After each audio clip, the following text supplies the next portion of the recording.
Hello, good evening. Thank you, everybody, for being here.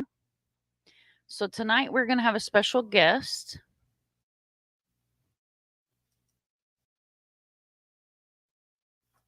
Oh, technical error. Sorry about the echo. That's been taken care of. Thank you for everybody for coming in tonight. Tonight we are going to have a special guest. I did go ahead and send her the StreamYard link.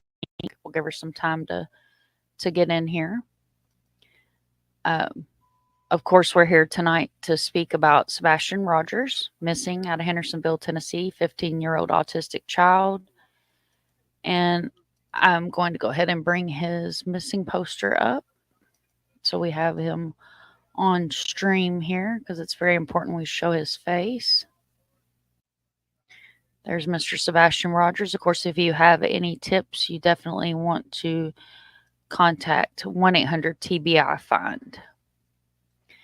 So there's been a lot going on around Sebastian's case and a lot of questions and unanswered. So tonight we're going to have our special guest come up on panel, and she is going to tell us about the day in the life of having an autistic child on the spectrum. So please, everybody, welcome our special guest to the stage. Can you hear me? Yeah, I can hear you. How are you, girl? I'm doing. How are you guys? Oh, I'm good. I'm good. I really Good. appreciate you doing this on such a short notice. No problem. Oh, I kind of messaged you earlier. Have you heard anything about Sebastian Rogers that's missing out of Tennessee? I had not. I started kind of looking up and kind of checking out the case a little bit after you messaged me earlier. He's 15 and he is high functioning autism, just vanished sometime between 6 o'clock in the morning. So I felt like there's a lot of questions in the community and a lot of people are answering questions in chat. But I know with you being a mom that has been through this situation, I really would Oh wanted to yeah, bring you up and have you tell your story. Or do we want to use his name or just that's keep it? fine. Okay, so we'll tell our story about Austin and what happened and the day in the life of having a child on the autistic spectrum. Oh Lord. So a day in the life of the spectrum. It's an interesting life. Definitely an interesting life. Um, well, Lord, I don't even know where to start. But I did want to point out one thing. I heard that Sebastian left with no shoes. Yes, that's what's being said as he's barefoot. Super common with Austin. Every time Austin's ran away, I don't think the kids ever took shoes with them. Super common. Okay. They are so super smart. Like, uh, so like with Austin, when he disappeared, there really didn't appear to be any problem. Just like I believe is the same case with Sebastian. Um, everything was okay, and then all of a sudden, Austin's gone. Austin was actually receiving a reward when he left. He was staying at a friend's house. And he had gotten a hold of somebody that we knew, years prior. They used to live in the same neighborhood that we lived in, and he was able to get a hold of them through social media. And he just made a plan. He got a hold of a phone. We don't generally let him have phones because he has ran away numerous times. And there's other problems that he has when it comes to social media and stuff. So, he had gotten a hold of a phone, he had gotten a hold of a person. Next thing we know, her cameras got turned off and Austin slipped out the front door. It was just a matter of moments. I got a phone call that said, "I'm so sorry, Sandra, Austin's gone." And it's when you have an autistic child, it's kind of two things. It's one, oh my God, my child's missing. What do I do? Where do I start? Where, who, what, where, when, why? But then there's also Okay, what's going through their mind? Have they walked away? Have they, maybe created a plan of escape? Have they, you know, you got to just try to get into their mind, because it can always be two ways with an autistic child. They could be kidnapped. They could have just walked away. And you really never know. You really never know. Sometimes they don't show any signs that there's they're gonna leave. Sometimes it's just they found an adventure for the day, and wherever that adventure leads them, that's where they follow.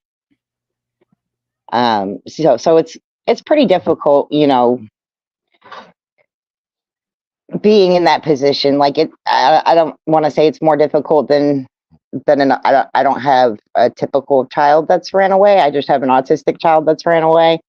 So the caretaker, the mom, the therapist, the everything that you have in you comes out, and you just start doing everything that you can do. You really have to hold it together, and it's you just never know. It's so difficult to determine what's going on in that moment in their mind. What squirrel did they find? What squirrel are they chasing? Right. With Austin, so the mom that of the house that Austin was staying at, she was able to call me real fast. And she didn't live far from me, so I got to her house real fast. We made contact with the police, and the police were just treating it like a general runaway. They weren't taking into the fact that he was autistic into consideration. We were able to kind of canvass the neighborhood after the police left, because the police didn't even ask anybody for cameras on any other houses, because Austin had cut the Wi-Fi at their house, which disabled their cameras. So we were able to see, on the neighbor's camera what vehicle he got in and left in, but it gave us no clues really, because we didn't know whose vehicle it was, or we didn't have a license plate number or anything. But when you have to play that that part of what are they thinking, Austin has gone to Taylor and Tyler's before. Yep. It had been an issue prior. So that was kind of the first thought process of, okay, he's gone there again. Which in this case turned out to be true. It took us 11 days to find him. There was a lot of police involvement. There was a lot of YouTube lives. There was a lot of back and forth, a lot of traveling. There was a lot, I had eyes everywhere, and I was so grateful for it, thanks to these YouTube lives. And so in 11 days we were able to locate him and bring him back home. It seems, I think this case has gone on for a little over a month now. Yeah. I really couldn't imagine what these parents are going through. I mean, especially because, after a while they do. I mean, if you're the last person to see them, they look at you too. Absolutely. So, I just couldn't even imagine being in their position. My heart goes out to them. And we have a mom, a stepdad, and a biological father that's a police officer. And the biological father has absolutely searched to the point where his feet are blistered. He's injured his shoulder. He's run completely out of fuel searching. I believe it. And with an autistic kid, it could be a demise, or it could be like Austin. They've been to Cedar Point 3 times in a week.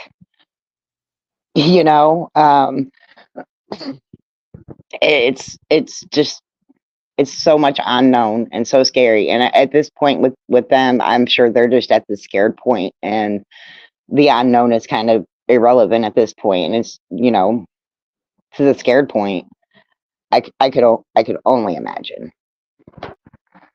I just want to wrap my arms around all of them.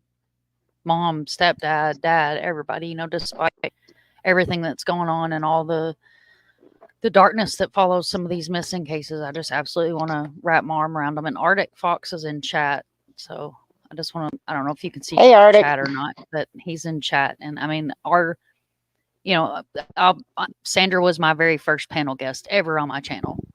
You know, I was live talking about Austin and all the craziness that was going on with not being able to get law enforcement to help initially. I'm on the phone with reporters, the local reporters, like, why are you not covering this child's case? We need help. And somebody came in chat and they were like, hey, do you want mom on panel? Sure. I'd never done an interview before. So got my feet wet, and thankfully, you were able to find Austin and bring him home. Yeah, yeah. It was a lot of groundwork to get that one home.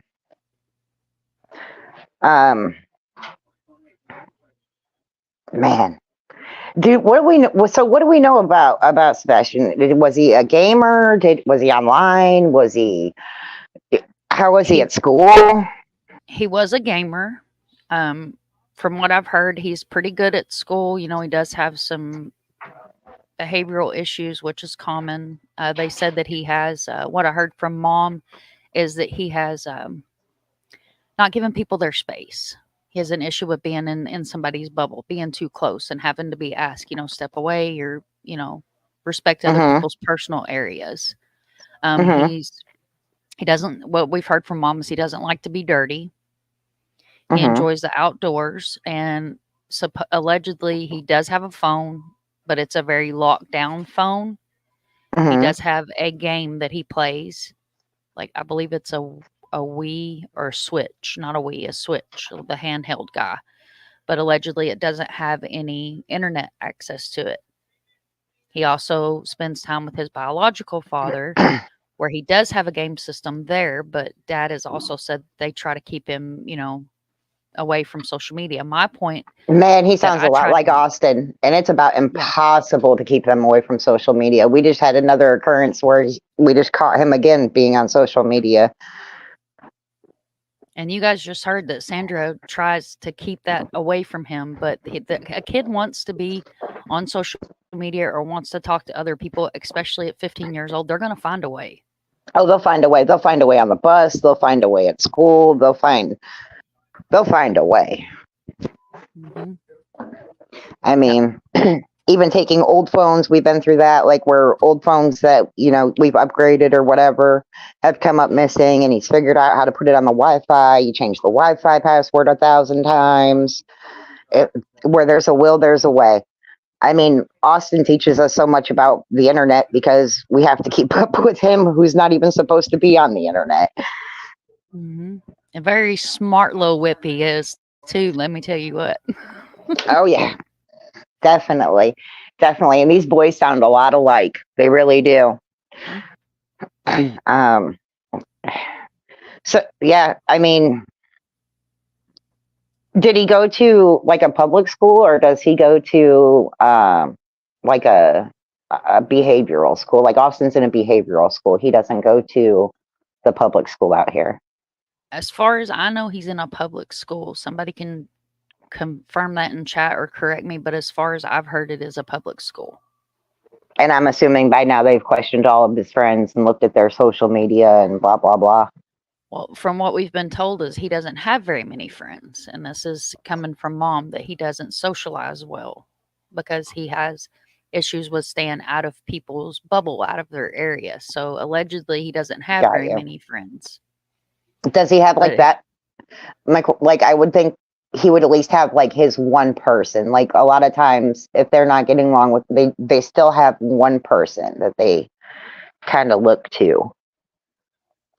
there's really a Um, lot that has been contradicted, where dad says, mhm, he hopes that he's with a friend. He hopes that he's, that it just got too much to be at home. Maybe there was something that triggered him, but, and he left. mhm, It's a mm. very sad situation, just like vanished. There's no family. Like, He was supposed to um, be going to live with his biological father, okay. like within a I know. couple of weeks. I know. Like, one of my friends, she had a troubled teenager, and she found them at the uncle's house, and even though it's the father's brother, the uncle was still hiding them. Right. So I don't know if maybe, like a situation like that could be possible on this. I, man, and It's see, so up in the when you come air. across, when you come across a kid like this, like you just want to hope the best. Like there's the word, like we live by Lake Erie, so like we had the lake problem too. I heard they searched a lakefront or something Yeah. like that. Old Hickory Lake has been searched. Yeah. There was a retention pond that's been searched, and there's conflicting information about that. There's some that have said, one side's different interviews. Well, yeah, didn't And one say that the dogs hit on a scent and the other one said they didn't? yep, and that there was tracks, and then there was no tracks, and then now there's dispatch that's been released that apparently there was tracks, and that the search dog actually tracked to the retention pond and jumped in the waters. What's being heard on the audio that I heard about today. Okay. And that's the latest? Yeah, that's the latest audio that's come out. It's just like he just absolutely vanished. Would His that be a mom, place that he would play? it's near a construction site, so I would hope not. Big trucks, loud noises. I mean, that's an either way. It's either a sensory, something they enjoy, or something that overloads them. And that's another thing I was going to ask you, a sensory overload. Like a lot going on or a big change, like moving to dad's full time. Could that be something that would have triggered him to plan to run away? Oh, it could have been. It absolutely could have been. If he had any reservations, like even if he didn't necessarily not want to go, but he had just a reservation about it, that totally could be enough to trigger something like that. Yeah, big changes with those, you really never know what to expect. You never know really what area they're going to act out in when there's a big change. And it's aggravating because even when you get a new therapy or a new therapist, they still act out because it's a change. And yeah, that is definitely very well a possibility. That's what I was leaning towards, was maybe the You move know, to dad's like because I triggered mean, something in his brain. well, he ran away in February, or he left The end of he went February. missing in February. Yep. The end of The end of, February. okay, so like he probably won't be focusing on moving to dad's and end of school, but would that be a school change? Yeah, you're talking school change, friends, different area. It's about 45 minutes to an hour, depending on how fast you drive down I-24 from Hendersonville to Clarksville. And then it could be two things. Did he leave to try to get there sooner? Or did he try to run away from the situation? And that's where my mind goes, was if he went on foot, barefoot, to try to make it to his dad's on his own, that is a long walk through woods. Honestly, the barefoot part, that's just, they don't think. They even though they do very well in school, they're very high functioning. The common sense part of things, like wearing shoes when you run away, that's just kind of part of the autism. See, this is I really wouldn't. I would not read very far at all into the no shoes part. Okay. And see, a lot of people are really concerned about, if he didn't like getting dirty, why would he have left without shoes? And Arctic says he was a gamer. They claim his internet access was locked down, but it only takes one neighbor with an open Wi-Fi network for him to gain access to the internet. And we all know resourceful autistic. Yep. There's even Austin. We had one of those Wi-Fi router boxes, and there was just a button on top of the box that you could push, and it would hook you up to all the local devices near you. Oh wow! Like it would open the Wi-Fi thing so anybody can connect without a password. Oh wow! PJ's in chat, lighting the way home. She wants to say hi, Sandra. Hi, honey. That's crazy. Yeah, they're super, super, super smart when it comes to things like that. Or when you're driving in a car, and when you go past McDonald's, there's an open Wi-Fi thing. you know, certain stores, hospitals. There's a lot of places that you can just drive by or walk near and get Wi-Fi. Even at school, standing outside the building, you can log into the school Wi-Fi. There you go. And see, I was thinking a school laptop. Like, how do we know that these school laptops are locked down? Because I know when my oldest son was in school, he was in school in Kentucky and in Paducah at Lone Oak, and he had a school laptop and he could get on Facebook. And back then it was MySpace, and you know what I mean. He was on social media on his school laptop. These school laptops are absolutely a nightmare. Austin has stolen so many computers from school, and we've had to take them back because he's not supposed to be on them. They even keep them in a locked cupboard, and he still can get his hands on them. And then they're supposed to be safe. They're supposed to have up all these firewalls, and more times than one, Austin's, because I'll be like, "How did you get on this site?" And he'll be like, "Oh, easy. You just type this in, and pow, I'm past all the firewalls." And it's like, oh my gosh, like, can we go back to MySpace? I could handle that. All this new stuff. Here you go. Like that was just one page. That's great.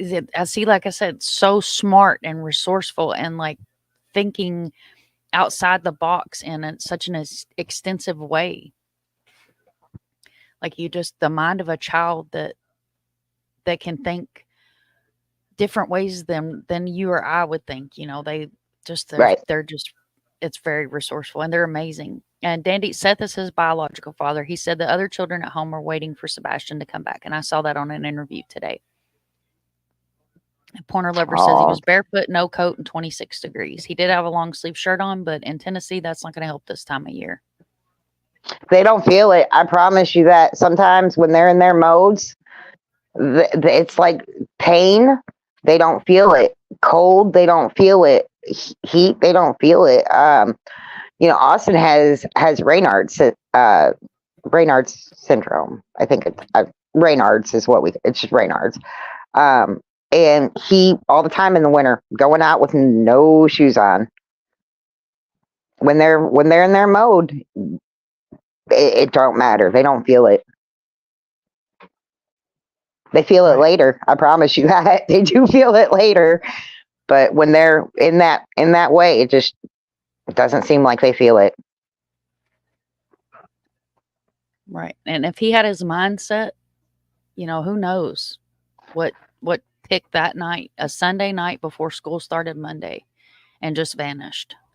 Mom heard a noise in his room shortly after she'd asked him to go to bed. This was brought out on an interview that hadn't been on the YouTube interview, and she heard like a thump and told him, to go to bed. It was time to go to bed. She didn't get up and go check on him. This is a 15-year-old, so I get it. Responsible for that. He's 15. She heard something, told him go to bed. I've yelled go to bed at my kids 100 times. I get that one. It did kind of, when they said that he left in all black did it say with a flashlight too? Allegedly he has like a pen light, like a keychain light with him. That is so an Austin move too.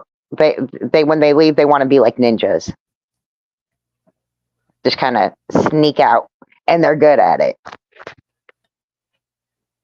Yeah, and Arctic said they found bare footprints leading up to the retention pond, but they've drained that pond.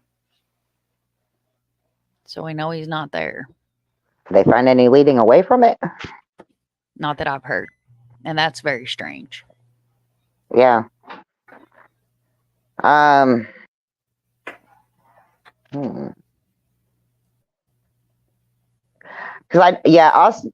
he's a pretty boy too. He absolutely does not like to get dirty, but he will definitely flip rocks and pull worms. Right. It don't last for long before he goes and washes up or whatever. But yeah, he's a boy. He's a boy. He loves being outside. He loves, we have some other property and we go over there. He loves like chopping at the trees and trying to build forts and all kinds of stuff, trying to build little fire pits with cauldrons. And you know, stuff like that, but at the same time, he absolutely loves to wear a shirt and bow tie or a suit, or, he loves to make sure his hair is on point before he leaves.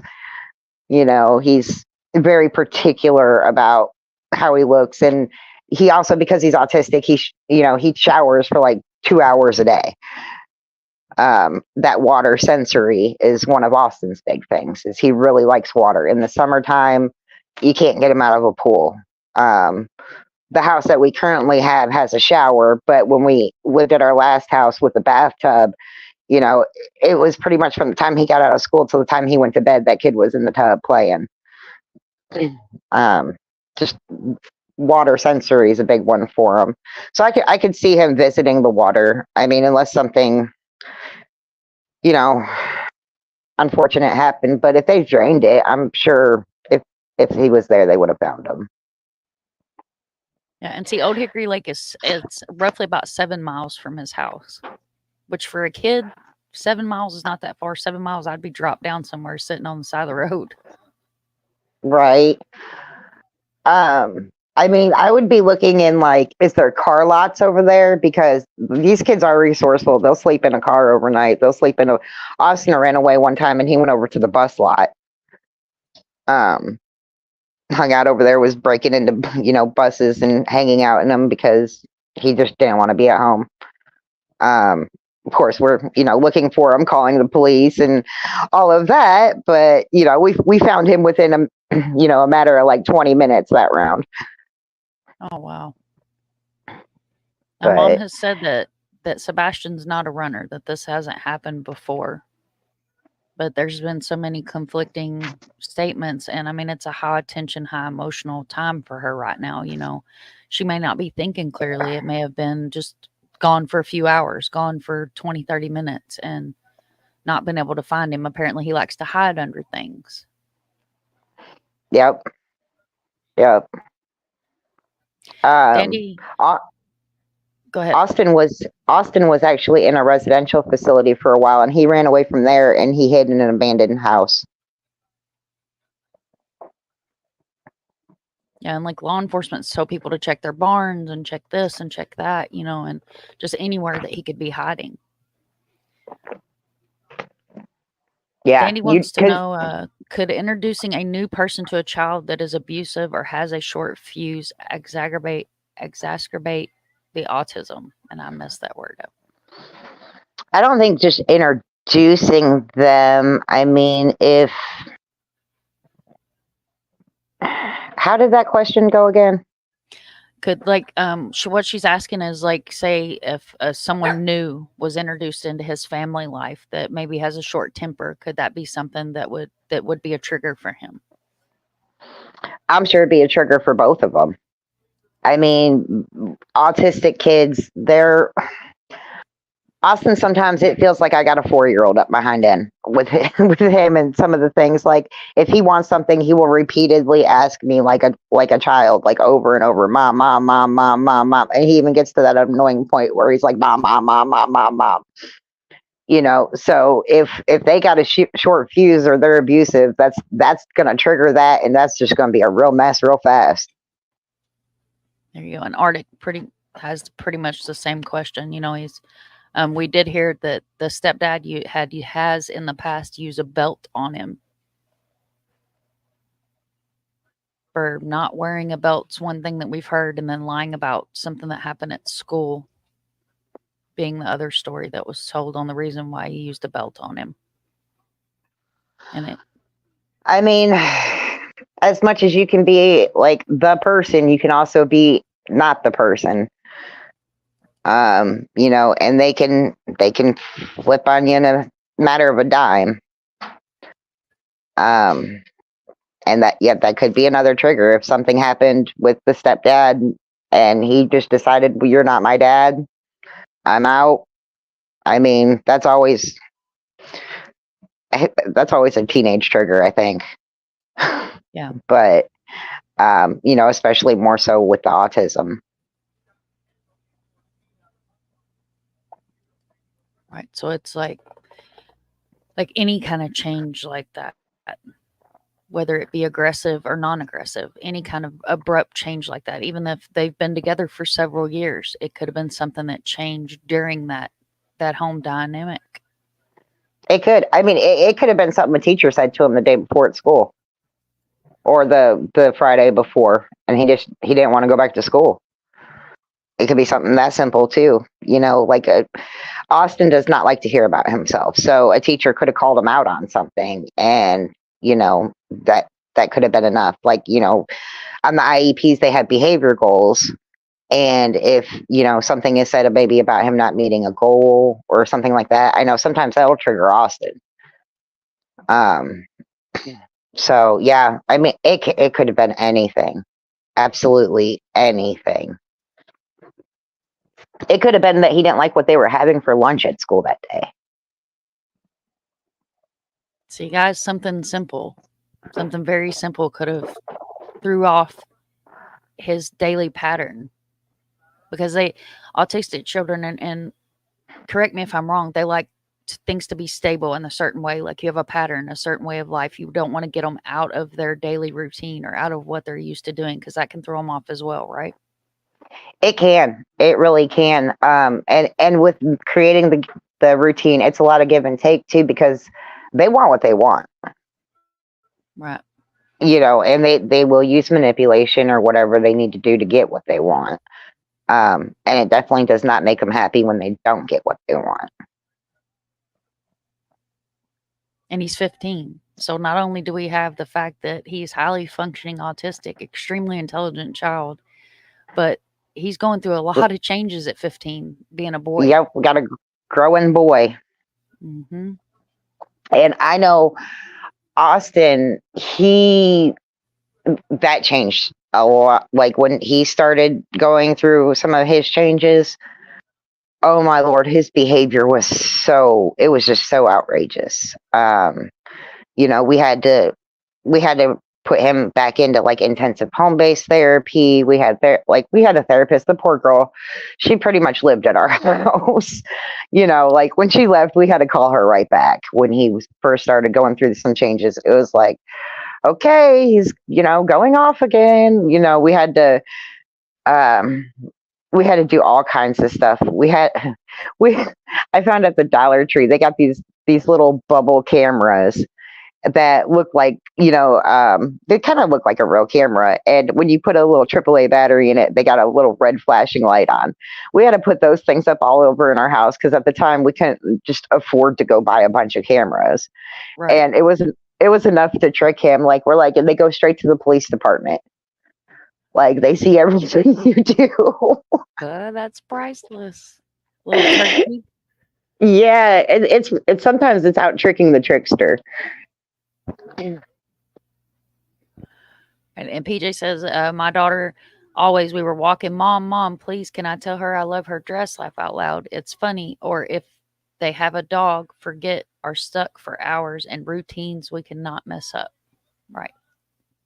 That's what I was thinking, is that those routines are very important to keep their daily routine. Or if there's something that they have that has to stay stable. Or that can trigger an outburst, correct? Absolutely. Absolutely. Right. And I'm with Andy. How can he be gone for a month? And this is over a month at this point, and not one person has come forward to say they've seen this child. We had a couple that jumped in a Facebook group and said they saw him on a trail. Like walking on a trail. Interesting. I mean, you wouldn't believe the capacity of some adults. Like when Austin, twice this woman that had Austin denied. Like she did it one year and then she did it the very next year, denied having him, and eventually the police found him at her house. I mean, they searched her house. They had Austin in between mattresses. And standing right there with their children, acting like it's absolutely an okay behavior.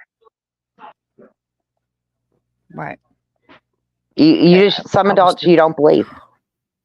I just think about it and the fact that the police were in that house, and Smart little turkey was right there underneath their noses. Right there, all 3 times. Right there. Mm. I took my search dog, or our search dog, out there. Kind of, she's not an official search dog, but we've always played find the boy because Austin, ever since he was little, he's just always about running. Like always, it's just been in Austin since he was like 2 the first time he jumped out a window and went to the neighbor's house without us knowing. I mean, he's always been a handful. Um, Squirrel. I just forgot where I was going with that. You're good. I appreciate you being here. Like I said, this was short notice. I was in a chat earlier, and I don't know why you ran across my mind, which I think about you guys all the time. And I thought, wow, I should get a hold of her and see if she would be interested in coming up on panel and giving some insight as to what the day in the life of a child is, having autism, and the parents, and what weighs on your mind. Yeah, I mean, it's everything. Everything weighs on your mind because you never know. I mean, with a kid that's like highly functionable and super smart, like that IQ's up there. It's just so hard to pre-figure out what they're going to do. Like it's so much easier when they're little. When they're little, what they're getting ready to get into. You can tell by their little beady eyes and their smiles, and their serious looks and this and that. You can just tell when they're little. But once they're older and they're smarter, they're more experienced with the world. They've talked to different people that you don't know about and had conversations that you don't know about, and have had school classes that you don't really. Austin, he continues to amaze me because he's so super smart. And at the same time, I'm like, okay, why did you just run outside in the snow with no shoes? Like you were, you just gave me this whole physics lesson. And like, I've told you 16 times to put your shoes on, or put a jacket on. Like, why make it make sense? So I mean, 14 years in, I'm definitely no expert, but I got a little idea of where they try to come from on things. Austin had, when he was little, he took a lighter to school, and Oh, he actually, wow. this is where behavior school entered our life. um, he had been so good in school, which was so rare because every other day I was getting those phone calls. Hey, Miss Lauer. Hey, Miss Lauer. Hey, Miss Lauer. And having to pick him up. And he was doing, fighting people, throwing the computer at the principal, like all this stuff in like kindergarten. And anyway, so he had like this stretch of a time period where he was really good. It wasn't a huge stretch. It was like a week. But he had been good all week. So they have these little rewards at the end of the week at the school that he went to, where the parents can pay $5. The kids can stay after school, watch a movie, have some popcorn, some juice, whatever, and then you come pick them up after the movie. So we had paid for that. And Austin knew that he was getting that reward. And he took a lighter to school, and he waited until the afternoon, because when they do fire drills at his school, they would walk the kids all the way around the block. So his reasoning, so he took the lighter and he caught the bathroom trash can on fire. And his reasoning ended up being that if there was a fire drill, because he wasn't able to grasp the concept between a real fire and a fire drill. Oh, So if there was a fire drill, they could walk around the block, come back, and then it'd be too late to do any more schoolwork, so they could start the movie early. That was his reasoning. Oh no. So you never know. Like even a reward sometimes can be a traumatic situation.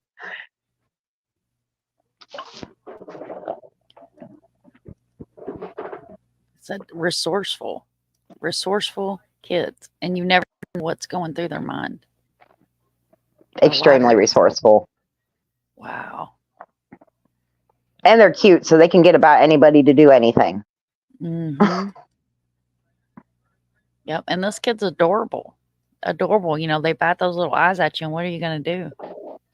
Right. I'll tell you, that was one of my concerns with him, is his glasses. Austin wears glasses, but he breaks his glasses like within the first week that he gets them every year. So we don't, he doesn't really wear his glasses, so he's used to that. But if that boy's used to glasses, my concern at this point is, does he still have his glasses, and how bad does he need them too? Right. Because that could be a difference of things too. Mm-hmm. Especially if it was dark when he left. How well was he able to see? Right. And does he have ADHD along with the autism? And is there medication he should be on that he might not be taking because he's gone? I believe what I heard was that he doesn't.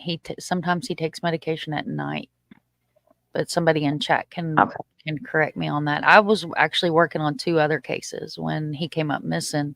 Well, one case, and then it turned into another one there in Nashville. But I've been in Twitter Spaces, and that's how I learned about his case, like the details that I know. But I've seen so much going around of just the drama that gets mixed in when you go on some of these panels here on YouTube, which is a great resource when it's kept to be a great resource. And so many people with questions. I got Carl's thing up here on my screen. It says, I question the entire medical system and seriously question autism. Seems as if there's not a real definite definition, as if one blanket fits all, not understood. I absolutely agree. If anything, I think that in the terminology, they've gone backwards. Like Sebastian, from my opinion, obviously not a doctor, or psychologist or anything along the diagnosing things, but he seems like he would fall under what they used to call Asperger's. They had like a name for a specific category. And that's a lot easier to understand than just the autism spectrum. I mean, everything's in the autism spectrum now. Like it really does seem like everything is covered.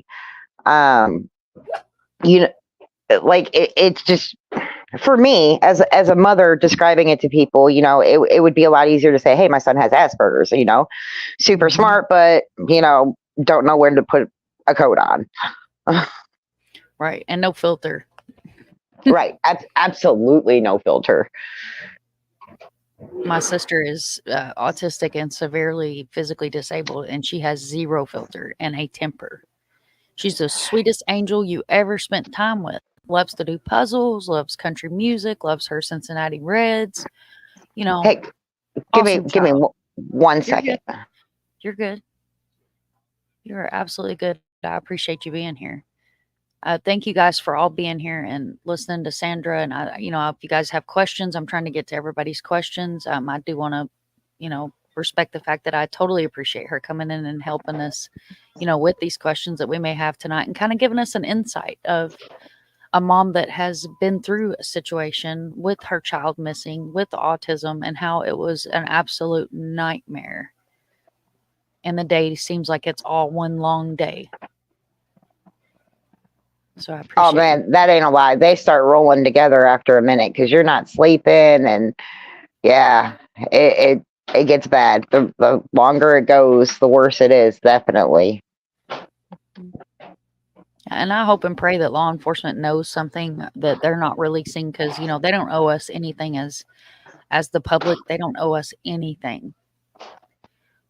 Asking people to help search and things like that, that's a different story than putting out everything that they have, on the plate. Where with Sandra's case, it was a little bit different. It was like pulling teeth to get law enforcement to help. It absolutely was. We had 2 counties that we were trying to get to work together that did not want to work together. Yep. And it got real ugly real fast. And we had, at the time, had a beautiful community that was willing to open arms, help with anything we could to get his face out there, get his name out there. I said I was calling local reporters. We were doing everything we could. I'm still aggravated. I got put in handcuffs over calling his name. Yep. Yeah, she did, guys. Straight up. was searching in a neighborhood and calling his name, out her vehicle, going Yep. down the public street, and was put in Yep. handcuffs. Sure was, in front of my daughter, who has definitely had a panic attack during that. Yeah. And in Austin, about 5 houses back, just sitting there. And that the lady just in the driveway watching. Just horrible. Yeah, see, that's just the other thing too, is you can't trust no adults either. I mean, and it makes you wonder why too, kind of, as the parent, because you're like, oh my Lord, like there is behavior issues, and it's kind of like, why would somebody voluntarily, handle those behavior issues? You forget that they don't really care about that kid, and they're not keeping them on a routine, and they're not telling them no, and they're not, like in our situation, Austin was able to do whatever he wanted. They took him to Cedar Point like 3 times in that 11 days. So, and in that, it kind of, when they're saying, oh, it's better here, and they're letting them do everything too, that makes them not want to go home. So if law enforcement walks up to them and is like, is this you? They'll be like, no, because they're having fun. Right.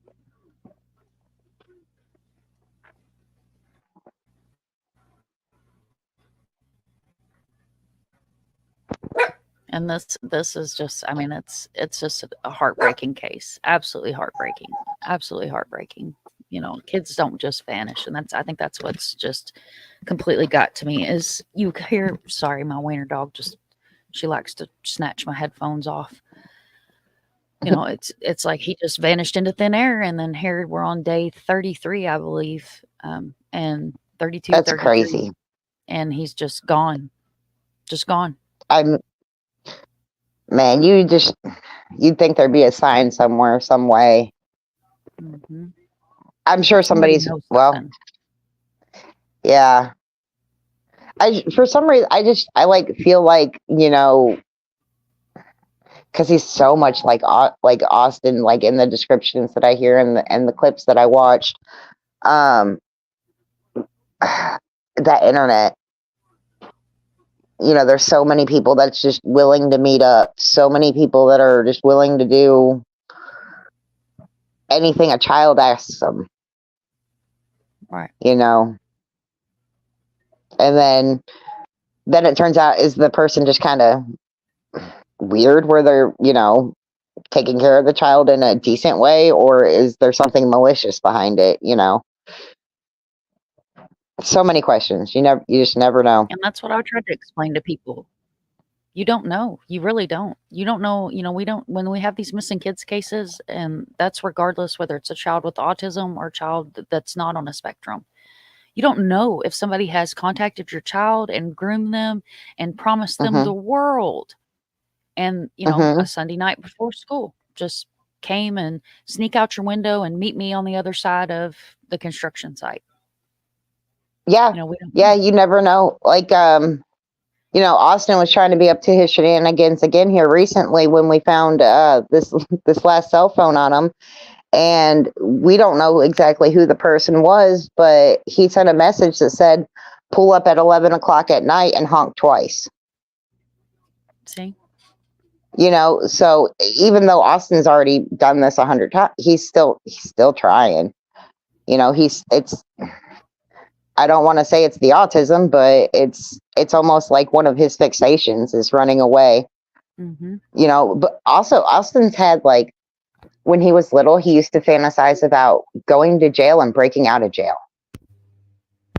Oh my goodness. Like he ran away in our little neighborhood one time and was hiding. We had called the police. Police come out and they had found him like on the other side of our block. And in that little car trip around the block, Austin, he had rocks in his pocket. He was like ready to be in this cop car because he wanted to destroy this cop car so that he could go to jail, so he could break out of jail. He wanted to see if he could do it. Oh, wow. mind you, he was 5 years old. So, he's a little to go to jail at this point in life. But he was going to do whatever it took. He refused to come out of that cop car. He's like, take me to jail. And he's like, I'll tear up your seat and I'll rip your seatbelt and I'll break your window. And he's like kicking the window and throwing these little pebbles that he had in his pocket. The cop's like, what do you want me to do with him? I'm like, well, if you can get him out of there, I guess put him inside the fence. Oh my goodness. Wow. They're so random. I mean, I can look back and laugh now, but at that point, I promise you, I wanted to be in a corner rocking myself. Oh, like, oh my gosh, what am I going to do? I have a 5-year-old that wants to go to jail.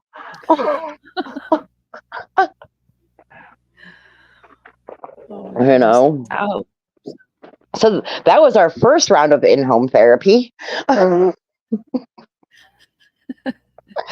at least you had a therapist on call, though. That's a plus.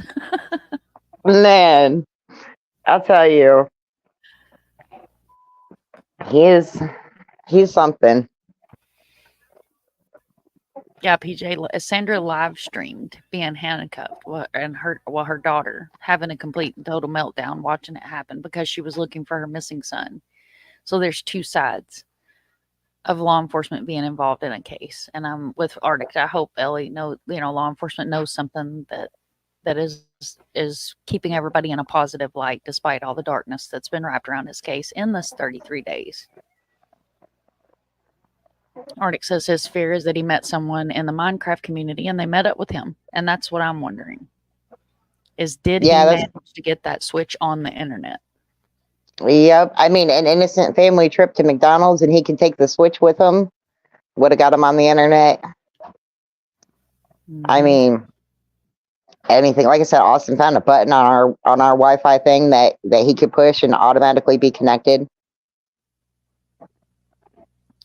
And I promise, like we can keep the Wi-Fi lock, the password on absolute lockdown, and somehow, some way, he absolutely manages to figure it out. Like I've even got like my boyfriend, he'll switch the password, and I won't even memorize it because I don't want to know it because I don't want him to get it from me. Right. Like I don't even want to know it. Like, do we have to have Wi-Fi for real? Oh my goodness. I don't know what we would do without Wi-Fi around here. I mean, now you have to have it. The kids need it to do their homework. They need it to, I guess they need the game. I don't know. They gotta have the game in. Gotta have the game in now. I swear they about come out with controllers in their hands nowadays. Pretty much. And even us that are, old school, I got my controller over here that's hooked up. I was actually playing old school Mario Brothers last night. So that was nice. My oldest son, that mini monster, he went boots on the ground to help search for Riley Strain in Nashville. And me and him were video chatting last night. He built me a MacBook and I'm still terrified to use it to go live. So I'm still on my old school computer and, he set me up with an emulator and he's got me all in where I can play games on it. So I was up till probably 1:00 this morning playing Super Mario on my computer. Carl says, thank you for the response. I check the routine box for me every day. Same bedtime, same meals, etc. I don't believe I'm autistic, but I'm diagnosing myself. I'm sure a doctor would love to write me a script. Yeah, Sandra went through hell. Like she absolutely went through hell trying to bring this child home and had an army standing behind her, much like Sebastian has an army. Oh man, when you got an autistic kid that goes missing, you gotta like boots to the ground really fast. Mm-hmm. And what we've seen in Sebastian's case is it just blows my mind. And everybody to their own, but the parents, like I said, a lot of darkness has been wrapped around his case with certain YouTubers that grabbed a hold of his case, did interviews, and other things that get wrapped around some of these cases in the YouTube community and the Twitter community, which I'm not too happy with. The parents left the home and went to a campground While he's missing? while he's missing. And that doesn't sit well with my stomach. And I'm not shooting bullets at mom or anything, but I could personally, I couldn't do that if my child was missing. You wouldn't be able to drag me away from my house. Especially if it's the first one. I mean, like the first thing that went through my head was like, damn, they really needed a vacation. um, but that's just weird. I mean, if it's not like a history thing of it and you're not pretty sure where your kid was, I mean, I at least had the benefit of being pretty sure where my kid was. You know, I even at that, I still couldn't imagine going to a campground. Like I couldn't imagine going to the hotel around the corner just to get like I want to be home. What if he shows up at home? What if, Hmm. you know, and that was one of the reasons why I didn't really travel out to Sandusky until the point where I just absolutely had it. Like I was pretty sure he was there the whole time. You know, his phone was pinging over there, like not his phone, but his Instagram or whatever was telling us that he had logged in over there. You know, um, but I really didn't want to leave home that much because he got a ride there. What if he got a ride back? Right. You know what if he walked home? I mean, you because you never know. Like You don't. there's no way. Like I had people going to the store for me. Like I was at home, I was on the internet, I was on the phone, I was breathing down the police department's neck. I was breathing down Sandusky to the police department's neck. Um, you know, I getting posters out there, having people go out and put posters out on my behalf. You know, because part of the thing is you never know. Like I didn't want to leave home, so yeah. But I mean, it is weird. They God only knows they may have a reason for it, but yeah, that is a little weird. Yeah, and we're not talking a campground around the corner. We're talking about they left the state. And I wouldn't That's think ignorant. with a child There's missing, you would wanna leave. Wouldn't you wanna, that. and we've seen in Michael Vaughn's case where Brandy slept by the front door for months just in case he knocked on the door. Mm-hmm. I wow, that baffles me right there. I mean, honestly, if the police are looking at him, that's their own fault. that's that would be something that I would definitely investigate into. I mean, I wouldn't leave state. I really wouldn't. And it really Um, quickly went from a missing child to an investigation. And this is Tennessee TBI, but it switched to from a missing child's case to an investigation of a missing child. And yes, Dandy, people can talk through games. You can talk through PlayStation, any game system, even on your phone. Like if you have bowling or pool or something like that, there's chats on those as well. and it doesn't even have to be verbal chats. I catch my son texting on his um Nintendo, whatever that handheld one is. You know, we catch him Mhm. chatting on that one in text messages, like when he doesn't want us to hear what he's saying.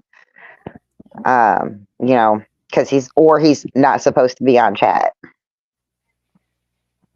Carl says, why are these parents going on YouTube channels? It seems odd to me. Well, I'm going to answer that, and then I'm going to let Sandra answer as well. The missing community on YouTube, and I don't mean the trauma community or the true crime community. I mean the missing community on YouTube can be a great resource for a parent with a missing child, especially if you can't get mainstream media to listen. Very true. And I'll be honest.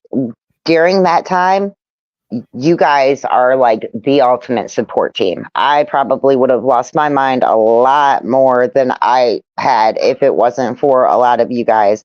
I mean, Arctic was right there step by step, Level Headed was right there step by step. A lot of the girls were there right there step by step, you know. Um it, it's very supportive and it gets it out there. Like you know, it's being proactive because there's not much you can do. The police don't call you every 5 minutes. The police barely call you every day. So it's what you can do to be proactive is to get out there, get on these lives. Yo, my kids out there, through these lives, we actually had somebody, I don't want to say stalking where Austin was, but they caught a glimpse of him and they were able to pretty much keep an eye out for me until we could get the cops to understand, yes, he's there, instead of saying, man, we've searched 3 times, he's not there. He was there. He was there. And through this community, it was a very comfort to me knowing that he had been spotted and that somebody is watching for me and sending me pictures like, okay, like, so I now have evidence to take to the police, like, yo, like, here's my kid, he's right here. Like, it's a huge support, and it's definitely helpful. It's definitely helpful. I mean, if there's people that hop on these things and then they start calling the police stations too. Why, what's going on? Why haven't we found this kid yet? And it annoys the police departments. Oh my Lord, it annoys them. But that squeaky wheel got to go. So what are they going to do to get that squeaky wheel going? They're going to find your kid. Miraculously start doing their job when they start getting pushed. Mm-hmm. Yep. Especially when you're not seeing any movement at all. And like myself, I reached out to the local media and I was told, well, we've been told by law enforcement not to cover the case. So a lot of people that question, well, why isn't media covering this? Because the local media, mainstream media, unless it's like a rogue mainstream media that does their own thing, Fox, News Nation, things like that, they're going to do what law enforcement says. And if law enforcement puts a brakes on it, that's it. They don't cover it. Yeah, one of our channels picked it up right away, and the other channel was like, but then once things got rolling and there was enough coverage, from me getting on the internet being the squeaky wheel, from being on the other news station, finally they're like, oh, we'll run that, we'll run a missing ad. Right. Carl says the father went on Dolly Vision last night. Dolly's full of drama, true crime. Father knew that. I agree. Keep the story going. So, see, that's my point. Is now, since Austin went missing and has been brought home, there is now a huge trauma community that does nothing but wrap drama around cases and hinders cases and harms cases and starts all this negative energy that gets wrapped around the families or the missing person theirself. Then you have victim blaming and all this other stuff that's going on, and it's disgusting, and it's absolutely heartbreaking. It's absolutely heartbreaking. And I've held my temper because I'm one that, like I said, you guys, if you missed the first of the live, Sandra was my first interview with a mom, a parent of a missing child. I actually had a live set up for a month after that was, a planned live to go live about cases in Tennessee where families don't get justice. And I'm thrown in, hey, this is what you were meant to do. Learn how to do it. And we were such a strong voice and such a good team. And like she said, we were her support group. Like, we were right there with her, walking her through this. And with our tools that we had and the great people in our community, we were able to get his face out there and get his name out there in a positive light and help. And that's what should be done when these YouTube channels are used as a tool in a missing case. It shouldn't be used as evil.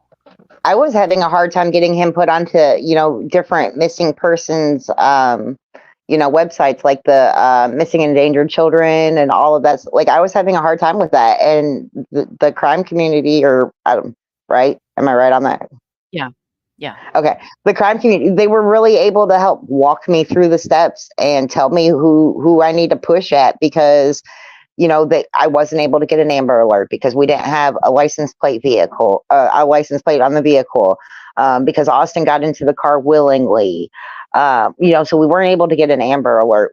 Even though he took medications and stuff that he needed daily, to maintain his ADHD, because he's got really off the charts ADHD. And and can be putting himself into dangerous situations real easy when he don't have his meds. Um, we were trying to get anything we could, like, so we were even trying for a silver alert. I mean, but Mhm. I wasn't able to really do anything until everybody started saying, okay, do this right here. Let me help you with this. Because not only did they lead me, but people had to help me because my son was missing. My brain was not there. My Absolutely. brain was like wanting, wanting to go in 50,000 directions. There Mhm. was, I didn't know my butt from a hole in the wall at that point because there was just so much going on and I was tired and, I was just over it. Like, come on, just like, give me my kid back, or come on, just break in there and get him, and for 11 days, I was just tired, and having somebody holding my hand and walking me through it, like, that was just the best. That was the best thing I could ever ask for. Absolutely, because when you have a kid, you don't get a novel, you don't get a book that's an instruction book in case your kid goes missing. That doesn't come with a child. You don't have that in the back of your mind. So it's great to have communities that are real communities and here for the right reasons and are not tragedy pimps like Dandy mentioned in chat here, that are here to do these the correct way and to show these families and to help Sandra when Austin was missing. This is the steps that we need to do. This is where we need to push. This is where we need to make phone calls. This is the path that you have to go in because you don't just call law enforcement and say, "Hey, my kid's missing," and they immediately put out an Amber Alert. There's Right, about 10 fire loops that you have to jump through to get an Amber Alert. right. And if they have prior runaways, or if they're, in the teenage age group, they just mark them as runaways, and that's it. I mean, the county that we live in, there's a whole bunch of runaways. Um, but there's nobody like actively looking. Right. Well, like the police department, they're not actively looking. They're not paying it. They're not paying attention because it's a teenager. They just ran away. They're probably, with a boyfriend or a girlfriend or a buddy or, whatever. Right. And they don't, But they don't it's, take the cases seriously. Like they the don't. human trafficking that happens, the It's grooming that ridiculous. happens in these children. It's like, no, I don't care if it's a runaway. I don't care if they've ran away 50 times. They're gone now. Get off your ass and do something. Right. Yeah. It's something. I mean, and, after even going through the court process with the people and everything being said and done now, it still feels like it wasn't taken serious. Mhm. It still feels like they were like, well, here's your kid back, like, have a good day. um you know the charge was nothing more than if their dad come and took them. Right. No, Like, Dandy, don't be sorry. That's what they are. They're tragedy pimps. It's sad. Some people in this community, you wouldn't believe, Sandra, what not my community, not people I work with, but on this platform, I'll put it that way, on this platform have turned into. It's sickening. It's absolutely that's sickening what it's crazy. turned into. It's That like is you had the insane. handful of us that were doing missing cases and interacting with families and trying to be a voice for the voiceless and help families with those steps that need to be done and doing the good work and building these armies for missing kids. And then you had these other people that, and I'm going to use this term, their channels were dying. Hmm. So when you mix a bunch of drama in and you add these meat and potatoes, then it's like, oh well, yes, the missing person is getting attention in the wrong way. It's Right. not being done properly. And I really didn't know anything about this community when I hopped on and started doing lives. I just, I was reached out to, Mhm. and it was one of those things, like, it was literally a Jesus take the wheel. Like, I don't know these people, but we gonna go down this path because it's gonna get his face out there. It's gonna get this process, like, it's gonna get it done quicker. Like, hopefully we can find them before anything happens. I it like, from my end of it, you know it would have really sucked if somebody would have took advantage. Like it really would have. I got super lucky, I think. Yeah. Well, You know, we grabbed a hold of you and kept you under our hen's wing. absolutely. Absolutely. Like you guys were in contact with me like all the time, and it was great. It was what I needed. It was the distraction of waiting for the police and waiting for answers, and it was definitely appreciated. And I think that's something else that people miss when they jump on these cases and call themselves help in these cases. You don't understand and you don't take into effect that it's not, oh, I covered this missing person. Let me move on to the next one. When you take these families into your hearts, they're always there. They become family because you're constantly talking to this person. You're calling, you're texting, you're messaging, you're communicating with these families, and you've brought them into your heart. It's just like Sandra tonight. I reached out to her, a couple hours ago, well, now probably about 3 or 4 hours ago. I was like, hey, can you come up and give some insight to people that maybe have questions or don't understand exactly what's going on, and give your opinion and what you've dealt with Austin and what you went through with actually being able to bring him home, because there's so many different opinions and different aspects of a missing child, a missing person, and how some people they need to stay away from missing cases because it's not done correctly and it harms the family.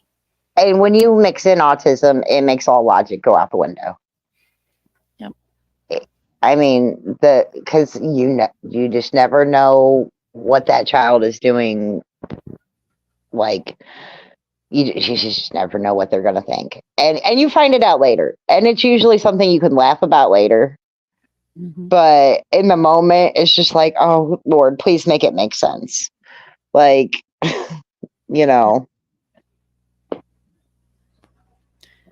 Carl says, Riley's story got to me. I can't believe there's so many missing kids and young people. Something seriously wrong. There is thousands of missing people. There's thousands of missing people. Like, I could sit in front of this computer and cover missing people for the next 30 days straight, and I wouldn't be able to sleep or leave my computer and still not get every story out there. And Dandy says that she appreciates you being here, Sandra, and glad that Austin was found. Yeah, we were all like ecstatic when we got that finalized tip, but like Sandra said, she had a good idea where he was. She had a real good idea where he was. And we had ring camera footage. Yep. So we had a pretty damn good idea where he went. And, for those of you guys that didn't hear, the police searched the house 3 times. And he was in between mattresses, watching the police. Isn't that what he said? He watched them walk by? Oh, yeah, he was watching them. He was, at one point, he was sandwiched in between a couple of mattresses with a whole bunch of other kids sitting on top of them. Mm-hmm. The police said that later after we found him, that they were able to go back on body camera and spot where he was on each time. Wow. Yeah. That in itself was just like, it's so disappointing. Like, why? You see a bunch of kids sitting on a bed and it's got a big hump in it. I mean, come on. I mean, I don't know if that's the autism mom in me or if that's, like, look a little fishy to me. Like, kids don't sit in a row like ducks. Like, I don't know if you know kids or not, but unless they scared or they did something, they don't line up. No, not all together in one place. No.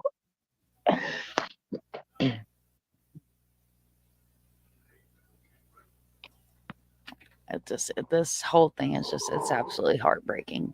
I just hope he's found and he's okay, and he's, like I was asking, is if it's possible that with all the changes of moving to dad's and everything was something that really triggered him, and he was like, I can't do this. It's just overload. He went into overload and took it into his own hands and ran away.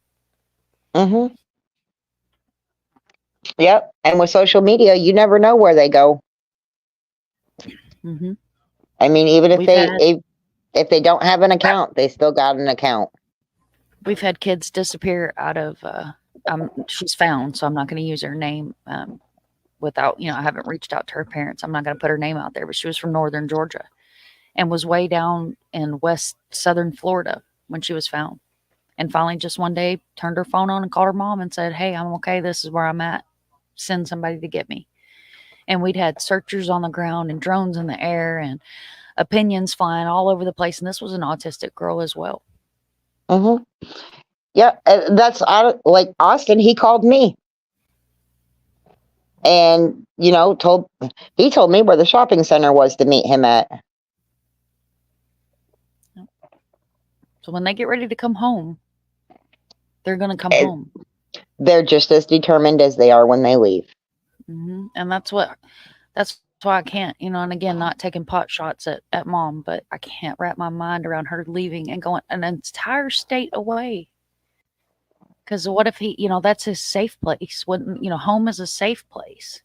What if he comes home and there's nobody there? Is he How comfortable long enough did with she his go neighbor? camping for? As far as I know, she just now got back to town. They were gone So for at least a week.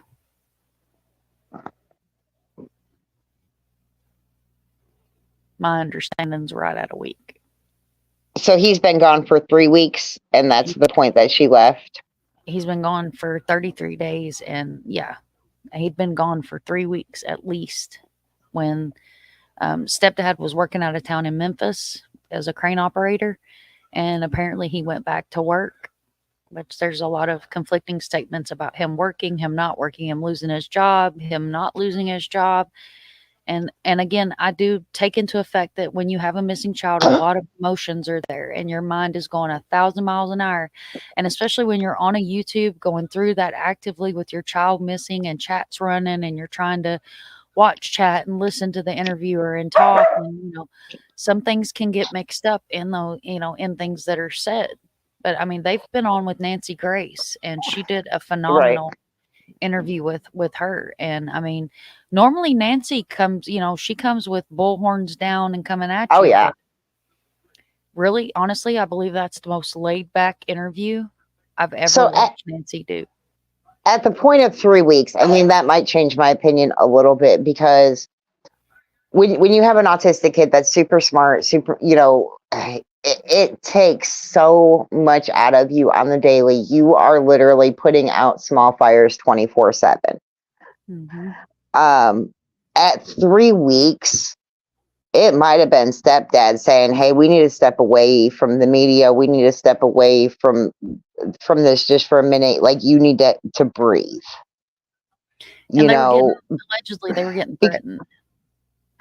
Yeah, and at 11 days, I was like, my thing was, if he's not there, then he's got to be gone. And not that's anything I would ever want, but that thought process, that mentality that weighs on you, like, those kids are your world. Like, they are the most lovable pain in the asses. Like, they wear on you, and they wear on you, but at the same time, your world is just not the same without them. And at 3 weeks, that may be more of what it was. If they're getting threatened and they're getting, all this attention, and sometimes, you're putting out all these fires, and then you're at this blaze, and you're at this blaze for so long. Sometimes you do need it, especially if dad is active. Like in my case with Austin, dad is not active. Right. Dad barely returned a phone call during that time, let alone help look. So, like, if dad is there and dad is supportive and dad can handle it for a minute, she might have just needed a breather, and it might not have even been her initiation of it. It might have been like, you guys need to take a break, or we need to take a break, or, something like that. Because, I mean, when you get stressed out, you get sick. Mm-hmm. As, like, from I have rheumatoid arthritis and I have fibromyalgia. And when Austin went missing, all of that acted up on me. Absolutely every bit of it, because you're stressed and that's a big trigger. Um, you know, so at 3 weeks, like I thought like maybe she did that like right after, but at 3 weeks, I don't, I don't know what to think about that. Like I gave it to her. She might have needed a break, like, because of the mental strain of everything. I'm gonna drag my puppy upstairs and put her in the cage for the night. It's way You're past her fine. bedtime, so she's down here barking at me. You're fine. Mine keeps crawling in and out of my chair. I appreciate you coming in and talking with us. So, guys, I hope that Sandra being here tonight's bringing some enlightenment to maybe some of these questions that we may have. And like I said, if anybody's lurking in the background, don't be scared to chat. We're an open, loving community here. Please chat. Please put your questions in the chat while we have someone that lives this life every day that can maybe bring answer some of these unanswered questions that we're having in the missing of Sebastian. It's a heartbreaking case.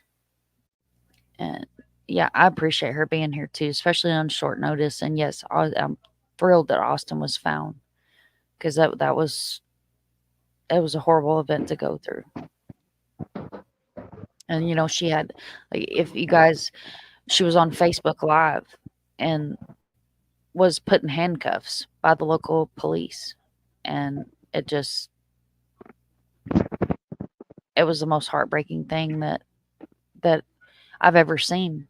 She was already going through enough as it was without being arrested by the local police for looking for her child. Good night, Dandy. Thank you so much for coming in, honey. I appreciate you. Carl, I'm really glad I found your channel. In my area, I'm considered a tinfoil hat. I deep into a lot of things and just didn't realize people just disappear. Hey, sometimes I don't have my Bigfoot hat on. Sometimes I put on my tinfoil hat too, Carl. So you're welcome. You're welcome to come in, and thank you so much for being here and supporting my community. And I really, really appreciate you. I really, really appreciate you a lot. I appreciate everybody that comes in and spends their time here with us and is willing to listen and learn and maybe take something away from what they see here on the channel that might answer some of your unanswered questions, or know that if you need somewhere to talk or you need somebody to reach out to, all my contact information drops in chat. It's all on my about page. I've got links on my homepage of my channel. I'm not hard to get a hold of. I'm not hard to find. Mind of Monsters. A lot of people know my name's Christy. I don't use my real name on here, but I'm put my pants on the same way everybody else does. And if you ever need just an ear to listen to, I'm always open and welcome to anything. And I always like to keep my families close because you get updates when you do this the correct way and you work with these families. Yeah, and if you guys ever have any parents that need supported, you're more than welcome to send them my way. Perfect. Thank you so much, Sandra. I really, really appreciate that. I appreciate you being here and answering questions and taking time out of your night and just helping with some making sure that my brain's on the right track with this, because I've handled a lot of missing cases at this point. I've actually started making flyers. I very started making flyers. Very start was Austin's flyers, and now I've got a whole different community that I help with flyers, and I'm actually a part of getting billboards up now. So I've Oh, cool. managed to get a really good contact. So now we put up, they're called blip billboards, and they're digital billboards, and they flip and they blip the Hmm. person up, and we've actually had a couple of kids or and adults that have been brought home through the blip billboards. So it's been a Nice. growing experience, and just a lot of love and learning, and learning how to engage with empathy and do it the right way and be here for the families, which my heart always lied where it needed to lie. It's just become a part of who I am now, to be there and to I want have the insight that I've got. I wonder what it would take to get something like that out here. Where we're at, there's quite a few missing. A lot of kids. The Every other day somebody's arrested for trafficking out here. It's crazy. Oh, wow. If you wanna send me some Um, names, I can, network and see what we can't do about getting some billboards up. okay. Yeah, I mean, I could actually see one of those around here. I know they do at different times of the year, whether like different holidays, they do different things. Like sometimes they do people that are deceased, sometimes they do people that are missing, sometimes they do the seniors that are getting ready to graduate high school, but they have flags out here and they put the flags on the light posts going down the roads. Um, Oh, that's I really could cool. see yeah, I could see a couple of places where like having one of those little blippy signs or whatever would be really beneficial and kind of neat out here, Yeah, definitely. and I mean, even if, the police could, like if they have a new missing child, just add the picture, that would be like awesome. Yeah, we run the campaigns and, it's generally, if you put them up, like, on an interstate or a high traffic area, it's $10 a day to keep them going, and Hmm. it's, $10 to keep somebody's face out there, and I mean, they get thousands of views, and you never know when Right. that one person is gonna see that picture and say, "Hey, I saw that kid at McDonald's. I saw that kid walking this way. I saw that person, that adult walking this way."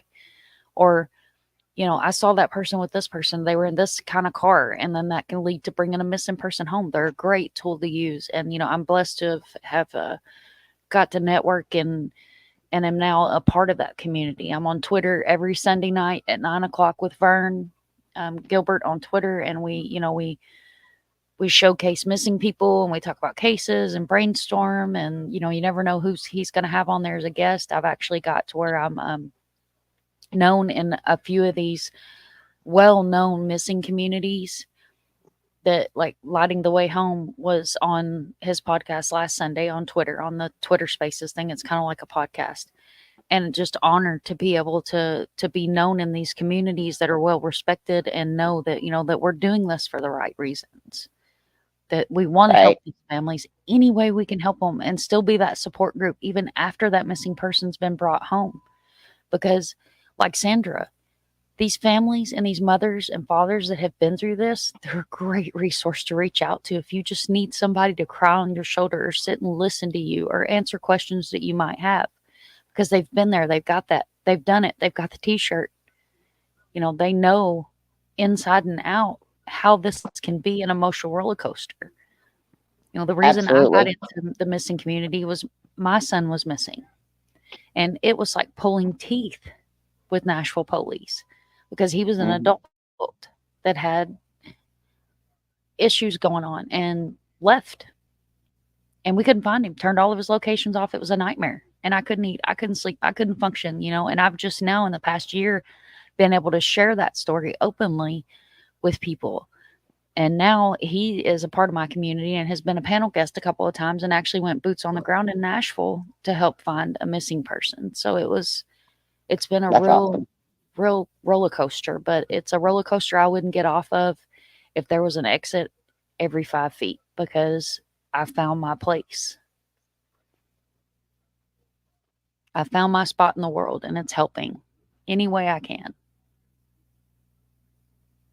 Oh, shoot. Am I still on here? I'm sorry, my cat just walked on my phone. No, you're still here, girl. Girl, my Okay. little dog, my little wiener dog that keeps popping up in the camera. She's the world's worst about trying to pull my headphones out of my head. She wants to, now she's behind me. She thinks I have back problems, so I've got a heating pad that I keep in my computer chair because I got a new chair and I'm not a fan of it. But she thinks that she's supposed to hold my heating pad down so it don't run off. So she's Uh, literally tucked behind me. Here you can probably see her little butt. She's we're my little uh guest. we're usually well in bed at this time, so all the animals are like, "Mom, Right. mom, bedtime. Why are you not coming upstairs?"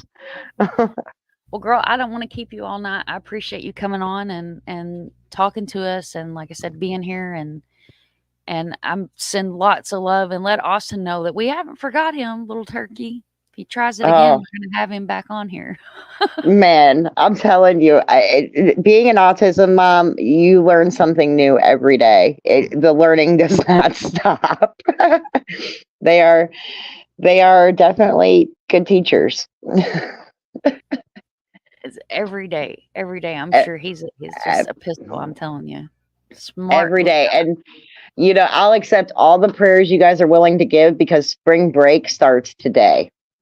Oh, girl, So I have Austin home for the whole next week, and he's kind of in one of his modes. So, I'll accept all the prayers and good sending you thoughts, lots good of prayers. vibes. I'll take anything. Hey, anybody that's listening or on Replay Crew, let's send I mean, all the love, prayers, positive vibes, and good energies Sandra's any, way. anybody wants to send coffee and wine this way too, I'll take both of those.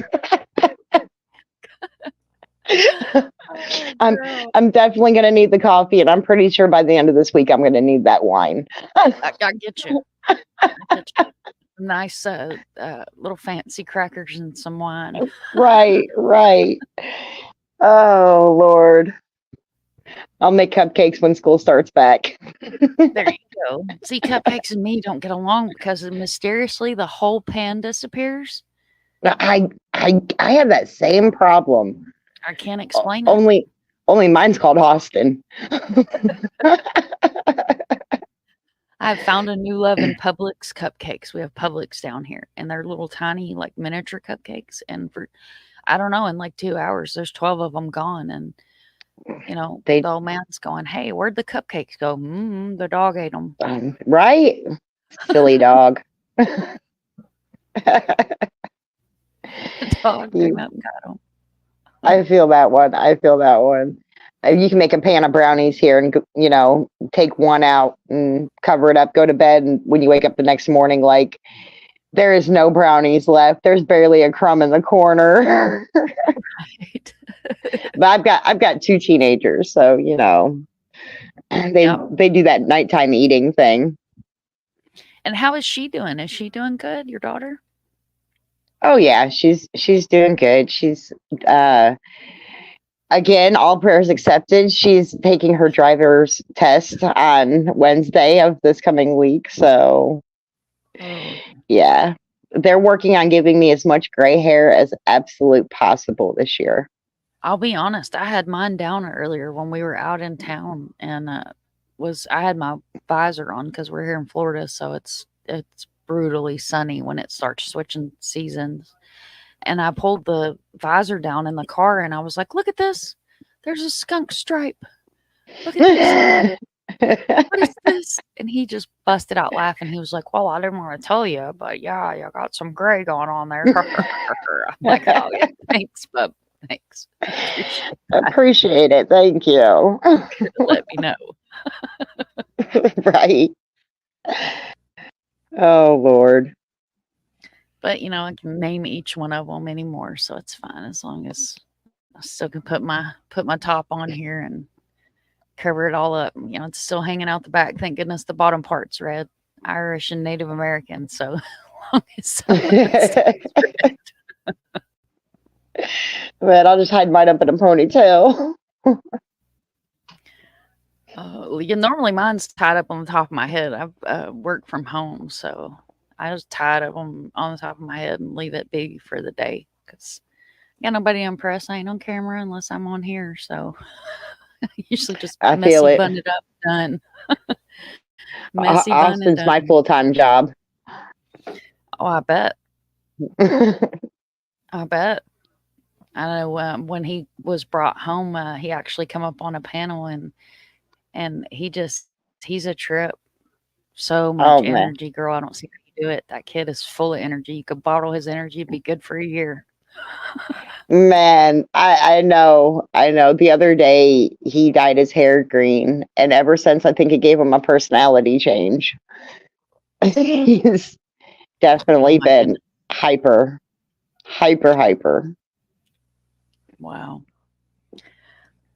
Carl says, as a kid pre-internet, my mom always said, always they say, I always ask who they are. She passed years ago. I know what she was talking about. They, them. It's that damn simple. I get it. I get it. You know, you gotta keep them close anymore. The world we live in is not the world we grew up in. I'm in my 40s. Mm-mm. I figure out now it's not the same world. It's terrifying. I have a stepdaughter, Mm-mm. What 12, and it just we had some acres when I was growing up, and it was go outside and play. Don't come in unless you're busted, broken, or bleeding. yeah. That was my mom. Yep. You went out and we went fishing and we stayed outside all day long. You couldn't keep us in the house when I was growing up. And now kids, they game and Mm-mm. it's terrifying. If there was one pool in the neighborhood, it was over. Right. Or trampoline. Yes, trampoline. I've definitely broke my ankle a few times on a trampoline. Josh Allen, welcome in. He says we want to help. Lots of resources. Get you a new mic and all. Right. Hey, I appreciate everybody that comes in. I appreciate everybody that listens and is here and helps, share their faces, share their names. Because as you heard Sandra, sharing Austin's story is one of the reasons that we were able to get him home so quickly. And it wasn't a 33-day event this You know, last. I think when Austin turns 18 or moves into his first apartment, whenever that may be, hopefully really close to 18, I'm going to get a couple of those missing posters. I'm going to frame them. I'm going to sneak in his apartment and hang them on his walls. Here's your reminder. Right? Remember this. Remember strangers with open arms. Mm-hmm. Like, yep. This is what your mom went through. Glad you had fun, but wasn't so fun for me. Out there living his best life, and here Oh, here he he was was having too. a panic. I'm telling, and it's one of those situations where you just want to yell at them and hug them at the same time while you're smacking them because Mhm. because you know they knew what they were doing, you know, and that they had fun while you were stressed out and crying and not sleeping and not eating and you know doing all the media stuff, and you're just like, oh my gosh, like I don't even want to hear about your trip to Cedar Point. Like I love you, but I don't even want to hear about it. You're going through hell while you were out having a good time, bub. Right, absolutely. Oh my goodness, girl. Well, thank you for coming up and talking to me and talking to the community. I don't want to keep you up too long. It's 10 o'clock my time. I know it's probably you're in the same Eastern time zone, right? Where you're at. Sure am. Yeah. 9:59, right at 10. Well, tell the dogs I'm sorry for keeping you so long and much love, girl. And thank you again. And you've got my contact. If you need me, just reach out. And Yep. again, I if really, really appreciate you.